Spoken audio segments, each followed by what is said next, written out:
உங்கள் வீட்டை விற்க வேண்டுமா அல்லது வாடகைக்கு விட வேண்டுமா? Home connect estate agent. IBC Tamil செய்திகள். மஹிந்த கோட்டபாயவுக்கு எதிராக புலம்பெயர் தமிழர்கள் அதிரடி நடவடிக்கை. அச்சத்தில் ராஜபக்சர்கள். இலங்கையின் முன்னாள் முக்கியஸ்தர்களுக்கு எதிராக வழக்கு தாக்கல் செய்யப்பட உள்ளதாக தெரிவிக்கப்படுகின்றது. அதற்கமைய முன்னாள் ஜனாதிபதி மஹிந்த ராஜபக்ச, முன்னாள் பாதுகாப்பு செயலாளர் கோட்டபாய ராஜபக்ச, முன்னாள் ராணுவ தளபதி field marshal Sarath Fonseka, R Gunathilaka மற்றும் வசந்த கர்ணாகொட ஆகியோருக்கு எதிராகவே வழக்கு தாக்கல் செய்யப்பட உள்ளது. கொலை குற்றச்சாட்டின் கீழ் வெளிநாட்டு நீதிமன்றில் வழக்கு தாக்கல் செய்ய நடவடிக்கை மேற்கொள்ளப்படுவதாக கோட்டபாயவின் ஊடக பேச்சாளர் மிலிந்த ராஜபக்ச தெரிவித்துள்ளார். அவர் தனது ட்விட்டர் பக்கத்தில் இந்த விடயத்தை அறிவித்துள்ளார்.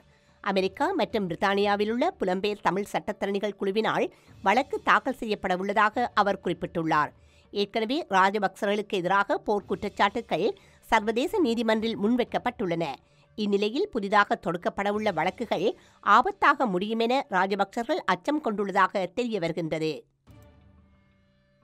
இந்த மாதிரி நிறைய வீடியோஸ்க்காக IBC தமிழை சப்ஸ்கிரைப் பண்ணுங்க. நாங்க போடுற ஒவ்வொரு வீடியோவையும் நீங்க மிஸ் பண்ணாம பார்க்கணுமா? அப்போ கீழே இருக்க பெல் பட்டனை மறக்காம கிளிக் பண்ணுங்க.